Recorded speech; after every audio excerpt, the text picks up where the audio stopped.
La fidélité est-elle encore une valeur reconnue dans notre société?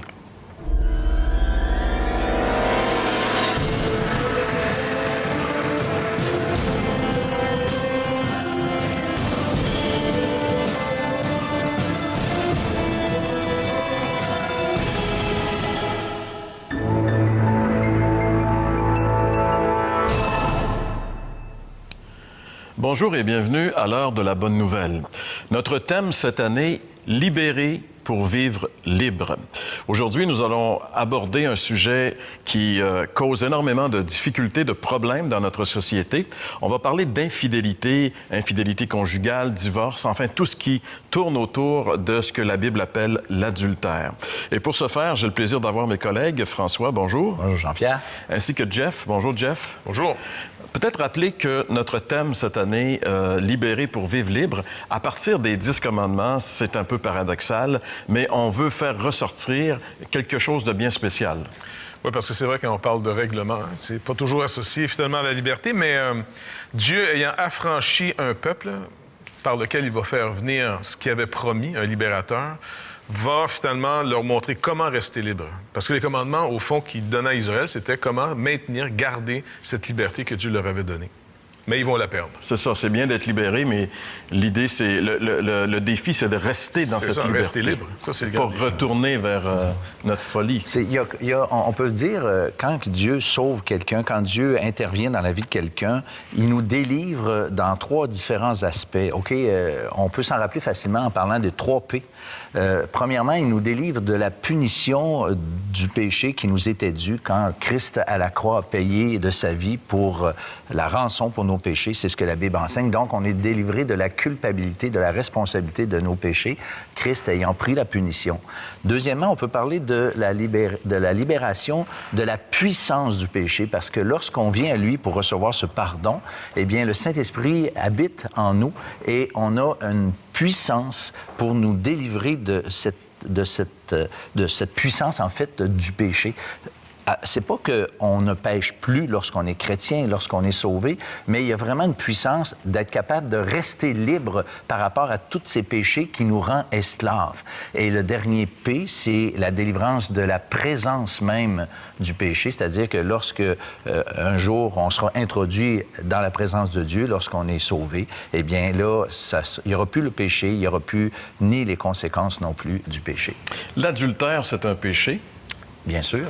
Et est-ce que tu as eu beaucoup de personnes qui se sont confessées lorsque tu as fait ton Vox Pop? Quand que je faisais mon Vox Pop, effectivement, je me suis dit, ouais, bien, c'est toujours un peu délicat de poser des questions, mais j'ai été quand même un peu sage en posant des questions d'une façon intelligente. C'est-à-dire, on a posé les questions aux gens s'ils étaient, par exemple, victimes d'adultère. Comment qu'ils se sentiraient? Quelle serait leur réaction? Fait que je leur ai pas demandé s'ils ont ou commis ou été victimes. Hein? J'ai un peu de classe. Mais on écoute ça ensemble.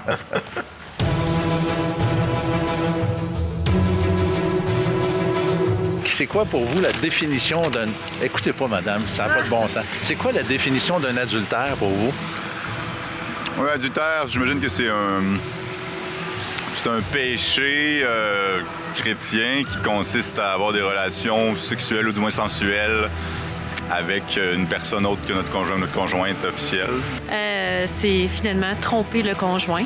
Quand quelqu'un trompe l'autre personne qui n'est pas fidèle, fait quelque chose dans son dos. Genre. Est-ce que vous pensez qu'on peut faire l'adultère en pensée?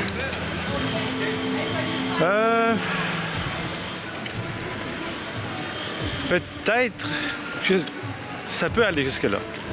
C'est un début.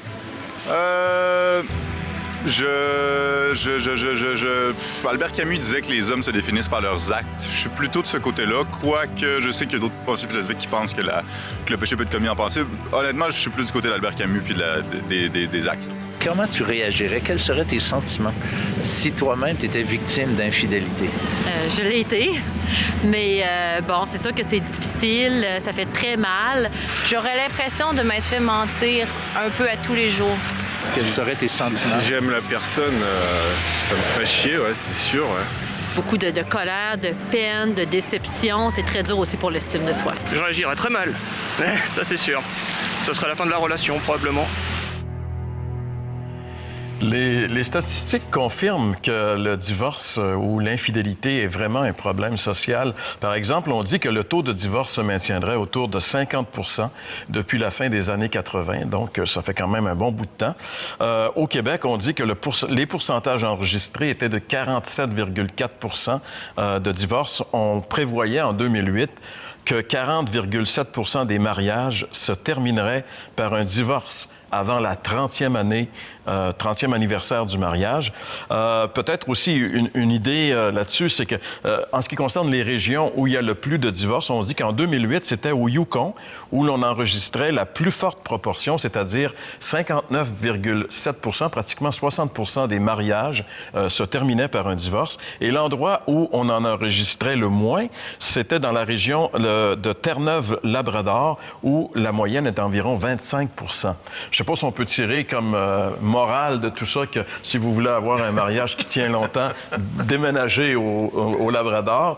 Mais quand même, c'est un sujet sur lequel on devrait être un peu sérieux parce qu'il y a des conséquences terribles au divorce. Oui, parce que la parole de Dieu appelle ça, entre autres, l'infidélité. Puis, je pense que ça résume mieux que bien des termes qu'on peut avoir aujourd'hui parce que ça crée une insécurité et l'impression, après, même envers les enfants qui vont naître dans cette forme de culture où ton père, ta mère ne sont pas nécessairement fidèles, stables. Tes parents t'aiment ta mère, t'aiment ton père, tu sens qu'un ou l'autre a été blessé. Donc, dans tout ça, là, ça crée une mentalité où les gens se disent, moi, là, on n'abusera pas de moi. Je me ferai pas avoir. Donc, il y a un manque de confiance parce que tu brises un des liens les plus importants qui est le début de toute ta vie, ta famille.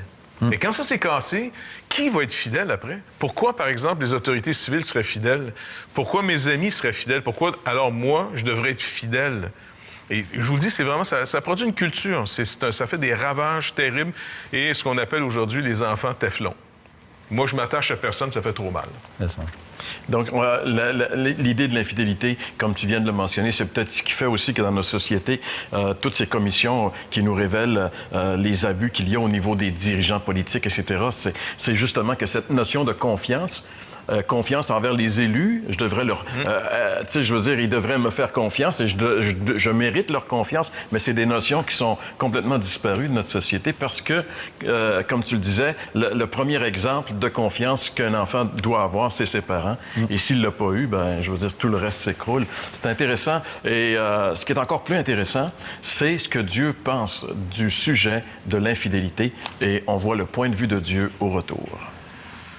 Vous avez des questions ou des commentaires sur ce que vous venez d'entendre? Contactez-nous par téléphone ou réagissez sur les médias sociaux.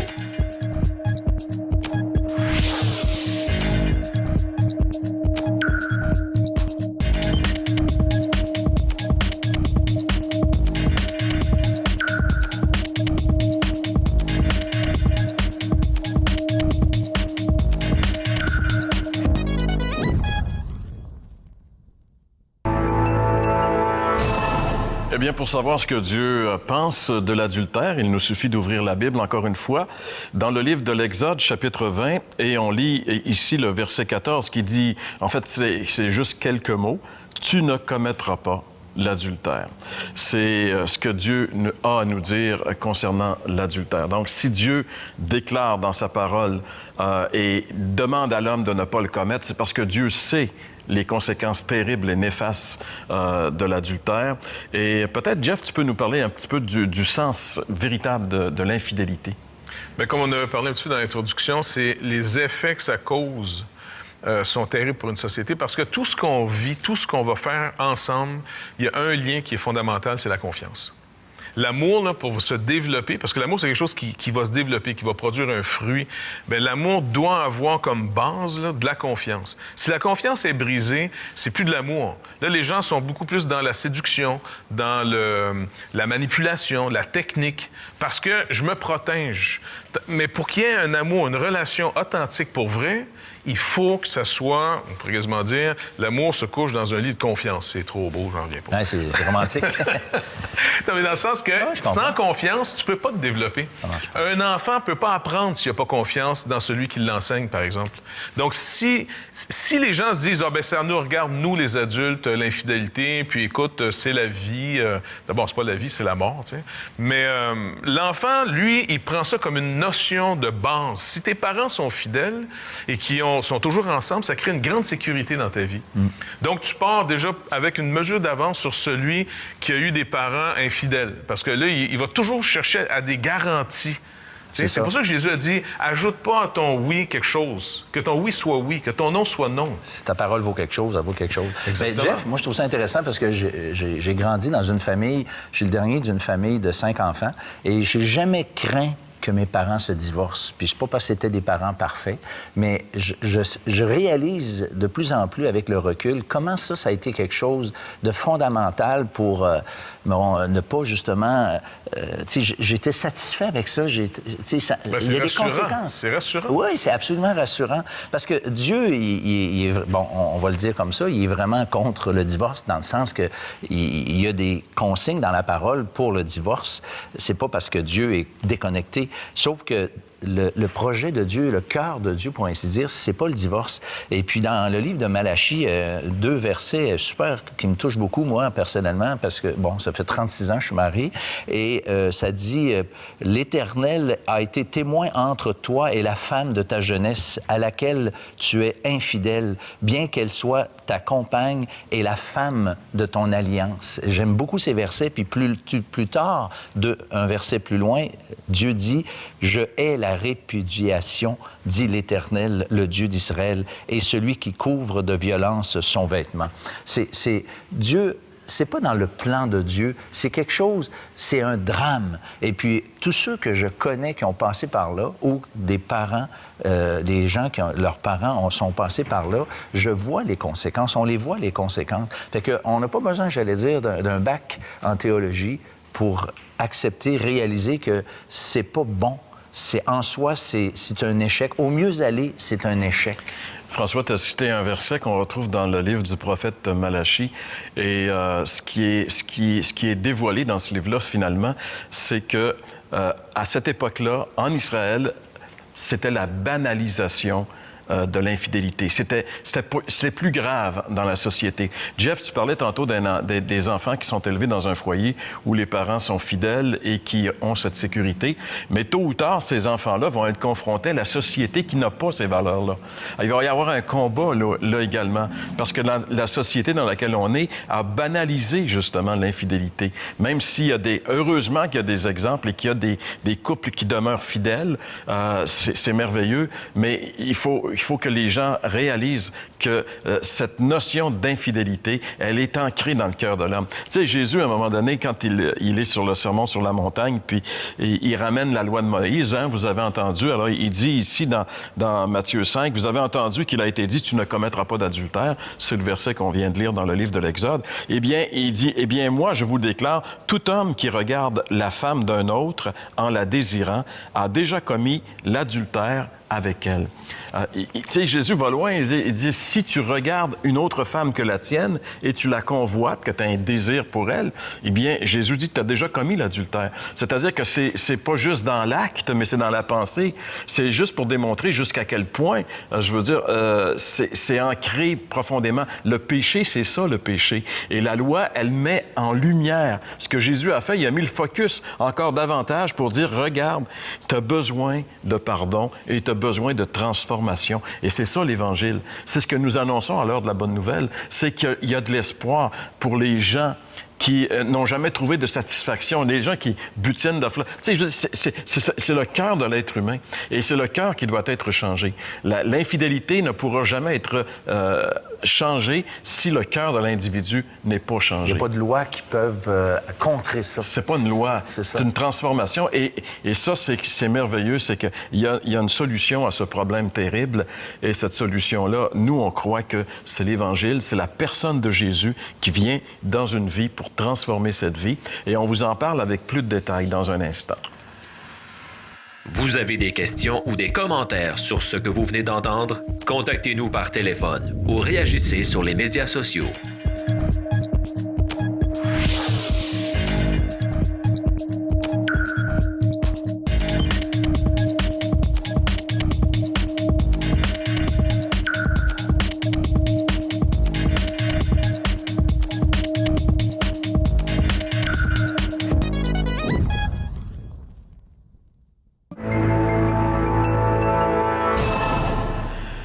Et comme il a été mentionné au cours de l'émission, bien sûr, il y a des conséquences terribles à l'infidélité. Il y a des victimes. Et on sait qu'il y a des gens qui nous écoutent et qui peut-être souffrent justement d'avoir été victimes d'infidélité, soit de parents ou quoi que ce soit, ou d'un conjoint, par exemple. Mais il y a une bonne nouvelle, c'est que Dieu entend les cris de ceux qui souffrent. Et Dieu a une solution. Et il y a une histoire dans les Écritures qui est formidable sur ce sujet. J'aimerais vous en faire la lecture. On retrouve cette histoire dans l'Évangile de Luc, au chapitre 8. Jésus se rendit au mont des Oliviers. Tôt le lendemain matin, il retourna dans le temple et tous les gens s'approchèrent de lui. Il s'assit et se mit à leur donner son enseignement. Les maîtres de la loi et les pharisiens lui amenèrent alors une femme qu'on avait surprise en train de commettre un adultère. Ils la placèrent devant tout le monde et dirent à Jésus, « Maître, cette femme a été surprise au moment même où elle commettait un adultère. Moïse nous a ordonné dans la loi de tuer de telles femmes à coups de pierre. Toi, qu'en dis-tu? » Il disait cela pour lui tendre un piège afin de pouvoir l'accuser. Mais Jésus se baissa et se mit à écrire avec le doigt sur le sol. Comme il continuait à les questionner, Jésus se redressa et leur dit « Que celui d'entre vous qui n'a jamais péché lui jette la première pierre. » Puis il se baissa de nouveau et se remit à écrire sur le sol. Quand ils entendirent ces mots, ils partirent l'un après l'autre, les plus âgés d'abord. Jésus resta seul avec la femme qui se tenait encore devant lui. Alors il se redressa et lui dit, « Eh bien, où sont-ils? Personne ne t'a condamné? »« Personne, maître, répondit-elle. »« Je ne te condamne pas non plus, dit Jésus. Tu peux t'en aller, mais désormais, ne pêche plus. » On a ici vraiment une histoire formidable qui nous présente justement la grâce de Dieu, le Dieu qui vient justement pour réparer ce que les hommes brisent. Oui, c'est ça la bonne nouvelle. Mais c'est quand même intéressant dans l'histoire, il manque un personnage. Oui, hein? C'est un petit peu arrangé avec le gars des vues, mais on voit entre autres comment ils ont eux-mêmes, ces gens religieux, qui...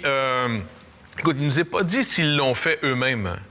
Mais le but du Seigneur Jésus, c'était de montrer que c'est un problème que tout le monde a. Il y en a qui l'ont fait, il y en a qui ne l'ont pas fait, mais ils ont bien pensé.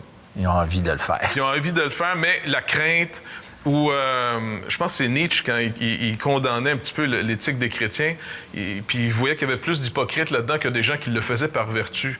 En d'autres mots, en disant quelqu'un qui est laid, il dit c'est facile pour toi de ne pas faire d'adultère, de toute façon. Bref. Mais on voit que c'est arrangé parce que ces gens-là, scrupuleux, tu sais, parce que souvent le religieux devient scrupuleux. Il ne sait pas comment gérer le mal, parce que la loi le hante. C'est pas encore une bonne nouvelle, la loi. C'est pas une bonne nouvelle, tu feras pas d'adultère. C'est comment je peux trouver ma liberté en Dieu. C'est quoi les provisions pour quelqu'un qui n'est pas satisfait ou quelqu'un qui, par exemple, convoite? Est-ce qu'il y a une réponse pour est-ce qu'il y a une satisfaction? Fait que là, le Seigneur, d'abord, il laisse la loi de Moïse accuser. Parce que le but de la loi, c'est de nous trouver le problème. Alors, eux disent, regarde, elle a fait un problème ici. On l'a surpris. Jésus n'a jamais dit, non, il n'a même pas mentionné, il est où le gars? Moi, il me semble que j'aurais dit, écoutez, on peut-tu avoir l'autre monsieur? Parce que c'est dur faire un adultère tout seul, tu sais. Et puis, deux, il va écrire à terre. On ne sait pas exactement ce qu'il écrit. Il y a plein de spéculations. Est-ce qu'il écrit la loi? Est-ce qu'il écrit des noms? Georgette, hein? Ou quelque chose comme ça. Puis l'autre, le monsieur, il est là, il regarde à terre. On ne sait pas qu'est-ce que Jésus fait. Mais il attend. Et là, en rappelant, parce que la loi disait que si tu accuses quelqu'un, d'abord, il faut être des témoins. OK, il y avait des témoins. Mais il fallait que tu sois innocent du péché dont tu accuses les gens. La loi était formelle là-dessus. Et donc, Jésus dit, pas de problème, tu sais. Il dit rien, il attend. Que celui qui n'a pas péché en passant lui jette la première pierre. Ouais. Bon, que quelqu'un qui n'a pas ce problème-là ici jette la première pierre. Et du plus vieux, il nous dit, jusqu'au plus jeune. Parce que les plus jeunes ont peur dans la vie en disant, nous autres, ça ne sera pas pareil. Le plus vieux, il se réalise en disant, ouais, ben ça a l'air que c'était pas tellement différent. Et là, même si quelqu'un ne l'a pas fait, c'est qu'il s'est serré peut-être les dents toute sa vie, il avait le goût de vomir, mais il regardait ça en dedans. Et c'est pas sorti. Il l'a pas fait, puis il y a du bien à pas le faire. Par contre, la liberté que Dieu nous propose dans la bonne nouvelle, c'est plus que pas le faire. Finalement, Jeff, ces gens-là ont amené cette femme à Jésus dans le but que Jésus la condamne. Mais ce qui se produit, c'est qu'au contraire, loin de la condamner, Jésus la gracie, lui dit « Moi non plus, je te condamne pas ». Donc, la meilleure chose qu'ils ont fait, c'était d'amener cette femme-là à Jésus. Ouais. Parce qu'en réalité, que nous soyons victimes d'adultère ou que nous soyons coupables, nous devons venir à Jésus. Puis une chose intéressante, je te coupe, Jésus la condamne pas, mais il la remet dans sa dépendance de cette grâce que lui seul peut donner, parce qu'il dit « Va maintenant et ne pêche plus Ouais. ». Donc, il n'a pas justifié le péché. Il a laissé cette femme dépendante de lui, de cette grâce, pour qu'elle puisse, comme dans la loi de Moïse, le but du commandement, c'est de garder ta liberté. Et comme cette femme, nous, on aimerait vous inviter à venir à Jésus. Peu importe votre état, peu importe ce que vous avez fait, il y a du pardon auprès de Jésus parce que lui a payé pour nous à la croix. Il a payé pour cette femme, il a pris son péché, il a pris le vôtre. Et si vous venez à lui, comme cette femme, vous pourrez entendre même de la bouche de Jésus, « Je ne te condamne pas. Va et par ma grâce, ne pêche plus. » Vous aimeriez entendre le témoignage de gens transformés par le message de l'Évangile? L'heure de la bonne nouvelle vous invite à participer à un des nombreux déjeuners de l'espoir. Ces déjeuners ont lieu dans plusieurs restaurants réputés de la province et vous sont offerts tout à fait gratuitement. Pour connaître les détails concernant l'endroit, la date et l'heure pour votre région, composez le numéro sans frais 1-866-509-1319 ou consultez le site web www.déjeuner.org. Dans cette histoire assez extraordinaire que l'apôtre Jean nous ramène dans son évangile concernant cette femme prise en flagrant délit d'adultère, Jésus va lui dire « Je ne te condamne pas non plus ». Sur quelle base Jésus peut se permettre de dire ça? Ouais, ça, c'est un bon point. Quand Jésus pardonne, c'est pas comme nous, on peut dire « j'oublie ». On oublie ça, là, c'est une erreur, c'est pas grave. C'est très grave. C'est pas comme ça, là. Non, c'est pas parce que la loi de Moïse met un prix sur les péchés. Tu sais, c'est comme si Dieu dit, « M'a vous montrer le prix d'un péché, ce que ça coûte. » Et puis là, c'est la mort. Moïse a dit qu'il faut lapider une telle femme. Donc, normalement, ça veut dire la mort. Mais Jésus, pour dire « Je te pardonne », c'est qu'il prend la facture de la femme et il dit « Je vais payer pour ça. » Donc, c'est pas un « on oublie ça, c'est pas grave ». Il dit « Non, je vais pardonner, je prends mon compte ». 2, il lui dit après « Va et ne pêche plus ». Mais pour qu'elle soit capable de ne plus pécher, il faut qu'elle trouve une nouvelle source, quelque chose qui désamorce en elle la convoitise. Parce que c'est une chose de dire « je suis pardonné », mais est-ce qu'il y a une liberté? Est-ce que Dieu, ici, maintenant, dans cette vie, après qu'on ait mis notre confiance en lui, qu'on reçoit ce pardon, que Dieu restaure avec nous la communion, est-ce qu'il y a, on pourrait dire, une vraie vie qui produit une liberté qui fait la différence de, par exemple, avant d'être sauvé et après? Et puis là, il y en a une. Bien, écoute, je pense à un verset dans l'Épître de Tite. Regarde, ça dit « Car la grâce de Dieu, source de salut pour tous les hommes, a été manifestée. Elle nous enseigne à renoncer à l'impiété et aux convoitises mondaines et à vivre dans le siècle présent selon la sagesse, la justice et la piété. » Et quand tu réalises que tu as été pardonné, d'abord, c'est tout à fait naturel d'avoir un cœur bouleversé, un cœur touché. Tu sais, je veux dire, tu pensais que Dieu t'en voulait à mort et tu réalises non seulement qu'il t'en veut pas, mais qu'il a tout fait pour te pardonner. Fait qu'à partir de ce moment-là, c'est le contraire de la religion. Tu sais, la religion, c'est tu la pratiques pour obtenir la faveur de Dieu. Le christianisme, tu fais des choses parce que tu as obtenu la grâce de Dieu. Tu sais, ton cœur est touché, puis moi, j'aime à dire, puis même si ça a l'air quétaine, tu tombes en amour avec Dieu. Tu sais, tu apprécies Dieu, tu l'aimes, puis c'est pour ça que tu veux l'honorer. Pour cette femme-là, écoute, c'est parce qu'il faut essayer juste de comprendre ce qu'elle vient de vivre. Elle était à 2 doigts de la mort, puis pas une petite mort, une mort terrible, se faire lancer des roches jusqu'à ce que tu meurs.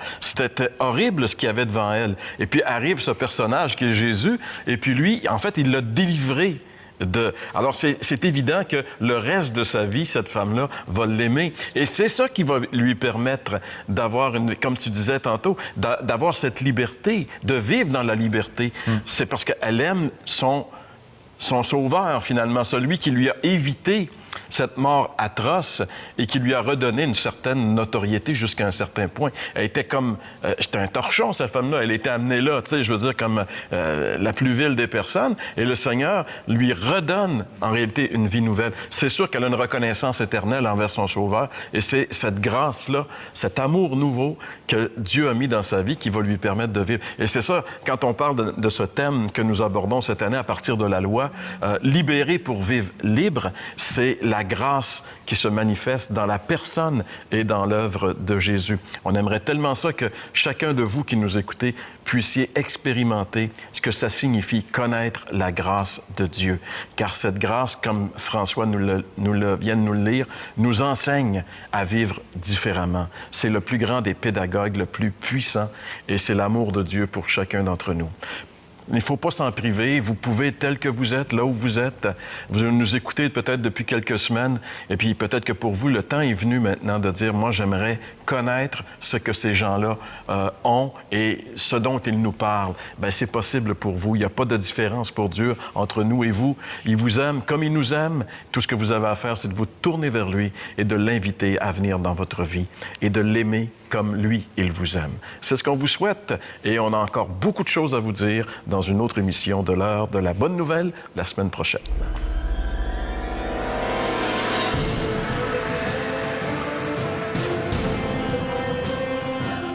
L'heure de la bonne nouvelle tient à remercier Pierre Baraquette, gestionnaire de l'édifice Lampron de Trois-Rivières, lieu patrimonial où ont été tournées les émissions de la série 2014.